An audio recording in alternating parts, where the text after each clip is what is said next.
Boa noite, meus aterrorizados. Aqui é Angel Black com mais uma história de terror para vocês. Mas antes de irmos para a história de hoje, peço para você que não é inscrito que se inscreva no canal, deixe aquele like para fortalecer e fazer o canal crescer e compartilhe com os amigos e também em todas as suas redes sociais. Agora, se você não gostar, compartilhe com os inimigos e se vingue deles. Também peço que vocês não deixem de estar ativando as notificações do canal, tocando o sininho das notificações, tá legal, galera? E obrigado por vocês assistirem e estar sempre comigo prestigiando o meu trabalho. Muito obrigado mesmo. E agora, sem mais delongas, vamos à história de hoje? História, conto ou relato? Vocês decidem se acreditam ou não. Como sempre digo, Angel Black acredita, pois o sobrenatural existe e está onde menos esperamos. Vamos lá?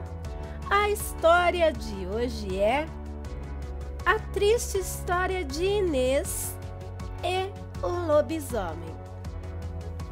Boa noite, Angel. Boa noite, aterrorizados. Meu nome é Dinorá e o relato que estou lhe mandando não é meu não, e sim da minha falecida avó. Depois do sepultamento dela o mês passado, eu fui arrumar as coisinhas dela e achei o relato prontinho, escrito em um caderno que ela acostumava a escrever coisas para que não esquecesse. E esse relato, Angel, estava direcionado para o seu canal. E ela faleceu antes de poder lhe enviar. E aí vai o relato da minha vozinha Inês do jeitinho que ela deixou. Boa noite, Angel. Me chamo Inês, tenho 85 anos, moro na zona rural de uma pequena cidade no interior de São Paulo. Hoje em dia, me dedico a fazer rezas e benzimentos e assim ajudar a todos os que me procuram e também me ajudar a acalmar meu coração quando me vem a lembrança de uma terrível experiência que vivi em minha juventude, algo que me deixou sequelas psicológicas até os dias de hoje. E eu espero do fundo do meu coração que ninguém passe pelo terror que eu passei. O ano era 1954. Eu tinha 18 anos na época, tinha terminado os meus estudos e estava querendo cursar pedagogia.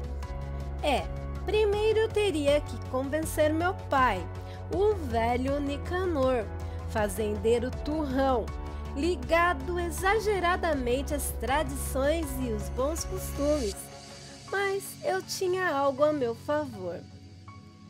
Eu era sua única filha e ele era louco por mim. Dedicava a sua vida para me ver feliz. Então, consegui que ele concordasse comigo e deixasse eu fazer pedagogia. Aliás, foi muito mais fácil do que eu pensei.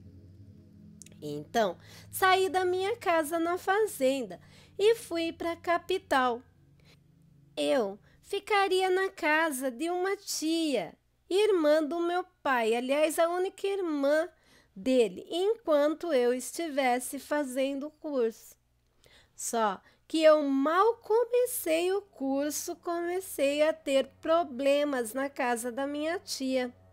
Apesar de meu pai mandar uma quantia significativa de dinheiro para pagar a minha estadia na casa dela, ela me tratava com desdém.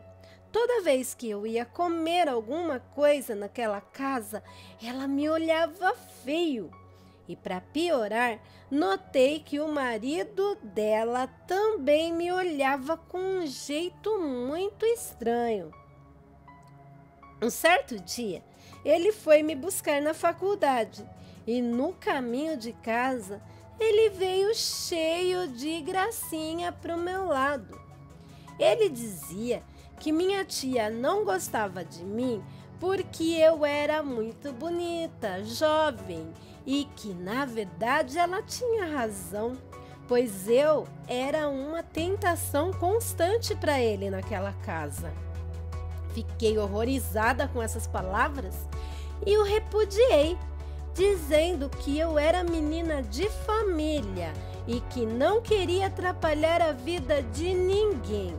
E mais ainda, disse que jamais me interessaria por ele, nem que ele fosse jovem e solteiro. E quanto a aquilo, minha tia podia ficar sossegada. E mais ainda, que ele nunca mais fosse me buscar na faculdade, porque eu já era grandinha e sabia bem o caminho. Quando chegamos na casa, minha tia me fuzilou com um olhar. Subi para o meu quarto e me tranquei lá. Comecei a escrever uma carta para o meu pai, pedindo para que ele me buscasse. E logo ouvi minha tia batendo forte na porta do quarto.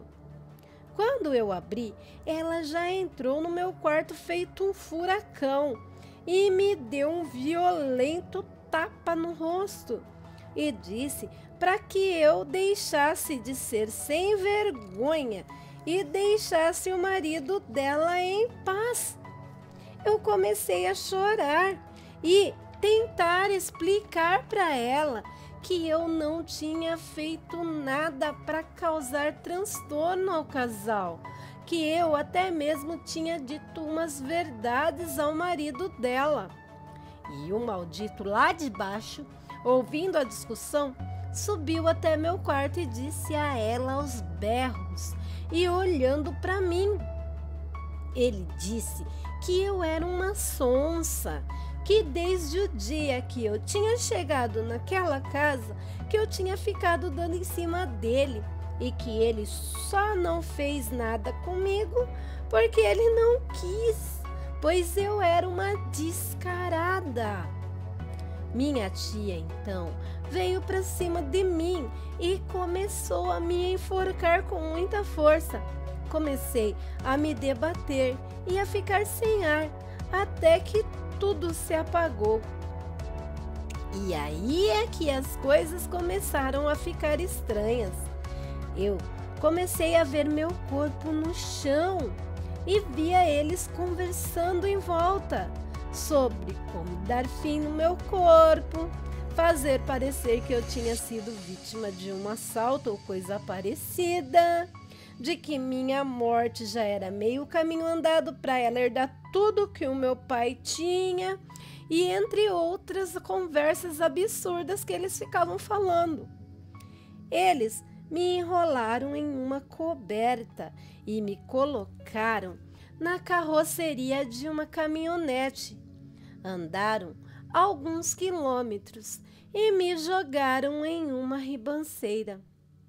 O pior é que eu via tudo acontecendo com o meu corpo de fora dele. Meu corpo foi rolando até bater em uma árvore e ficar enroscado nela. E senti como se algo começasse a me puxar, e quando me dei conta, eu já estava de volta no meu corpo e sentindo dores horríveis.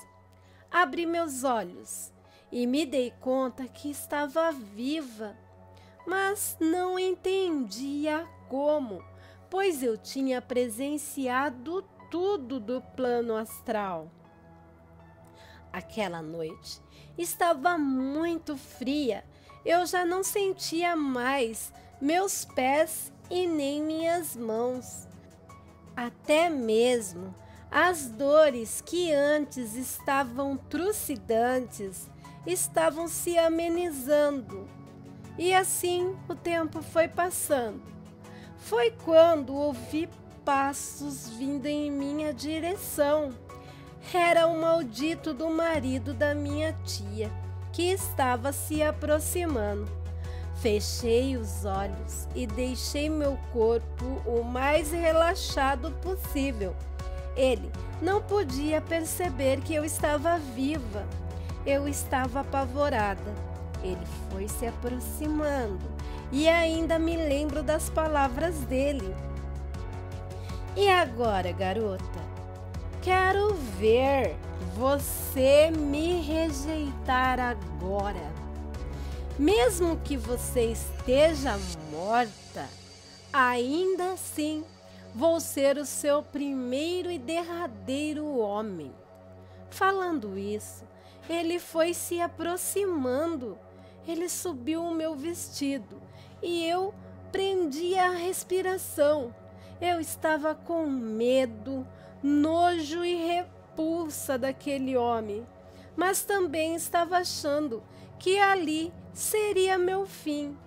Foi quando ouvi um rosnado muito alto e forte, e um monstro enorme de olhos amarelos tirou aquele nojento de perto de mim.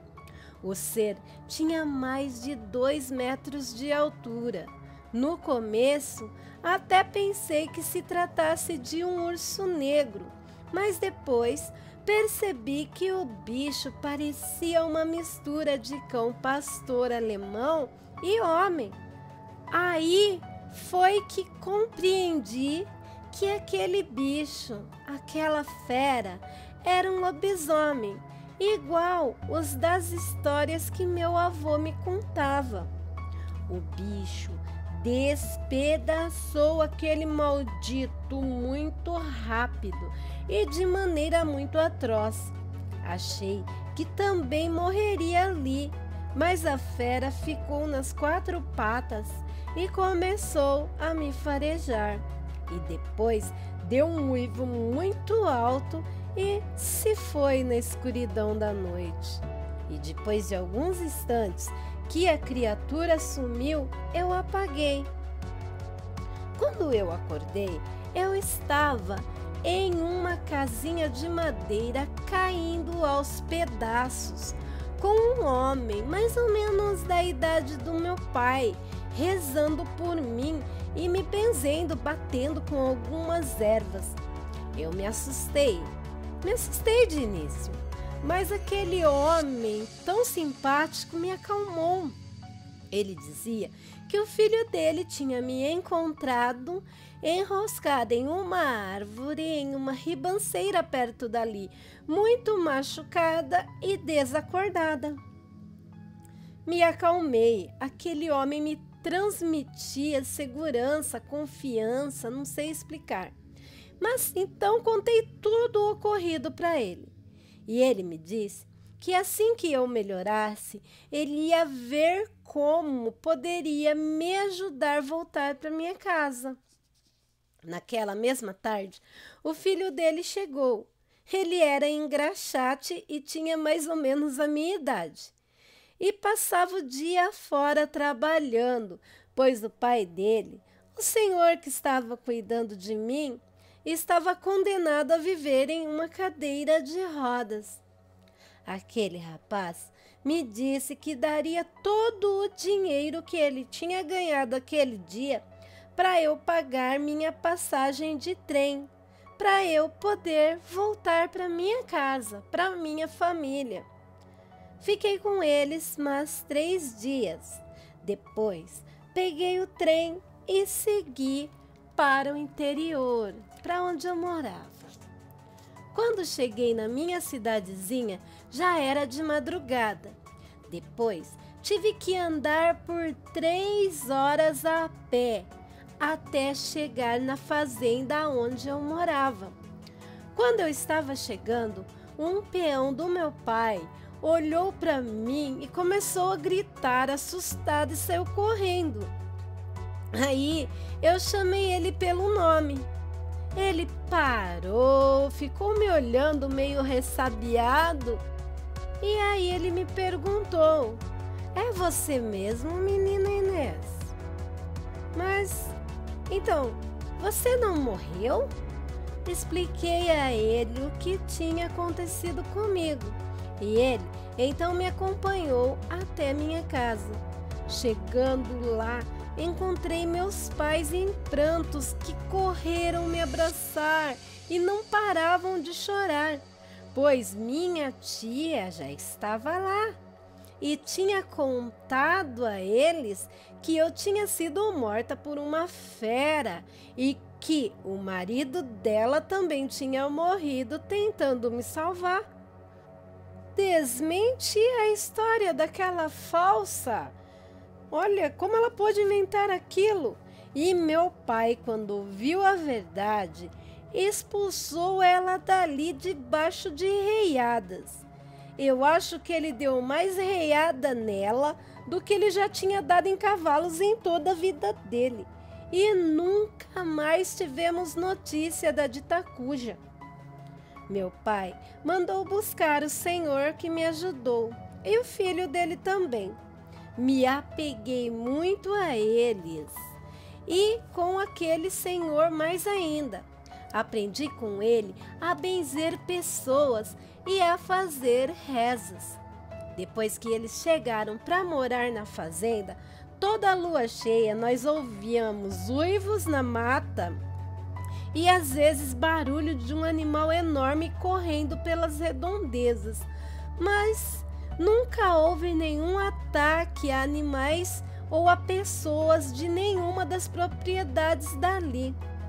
Sempre desconfiei que o filho daquele homem era a fera que me salvou daquele maldito, mas nunca disse isso para ninguém. Mas percebi que meu pai também desconfiava. Angel, agora é de Nora falando. Boa noite, Angel. Obrigado por contar o relato da minha avó. Beijos para você e para todos os aterrorizados. E aí, meus aterrorizados, o que acharam do relato de hoje? Deixem as suas opiniões nos comentários, pois a sua opinião é muito importante para mim. Vou deixar a minha aqui também, né? Ainda bem que essa tia ciumenta, interesseira e bruxa teve o que mereceu, né? Pois nem sempre os relatos terminam bem, né, gente? Agora vou aproveitar esse espacinho para agradecer a todos os canais parceiros que me ajudam nessa aventura louca que é o YouTube. Valeu, galera! Também quero agradecer a todos os grupos do Facebook que divulgam o meu trabalho. Muito obrigado! Quero também aproveitar para pedir para vocês, meus aterrorizados, que deem um pulo lá na página do canal, a página Angel Black Contos de Terror, lá no Facebook. E pedir para você que passou por uma experiência dessa, ou ouviu de algum parente, de algum amigo que tenha passado por uma experiência dessa, mandem relatos, contos, histórias lá para o e-mail do canal. E o e-mail é luçonjavermelha@gmail.com. Tudo com letrinhas minúsculas, mas se vocês não pegarem comigo falando, o e-mail vai estar anexado no primeiro comentário do vídeo, tá, galera? Vou pedir também para vocês, meus queridos, que eu sei que vocês são fera, que vocês compartilhem esse conteúdo, que vocês deixem o like e ajudem o canal a crescer. E eu aqui, Angel Black, a contrapartida, vou me esforçar o máximo para estar trazendo para vocês sempre conteúdo de qualidade e passarmos muito tempo junto, tá bom, galera? E obrigado por vocês ficarem comigo até o final do vídeo. Tô pensando em fazer uma live pra gente bater um papo, gente. Logo, logo tem live de Angel Black, tá? Quero vocês lá, vamos conversar, vamos falar de coisas aterrorizantes e entre outras, tá? E beijos, beijos, amo vocês. Obrigado, obrigado por vocês estar sempre comigo, tá, galera? E boa noite, meus aterrorizados. E tenham bons sonhos. Amo vocês todos.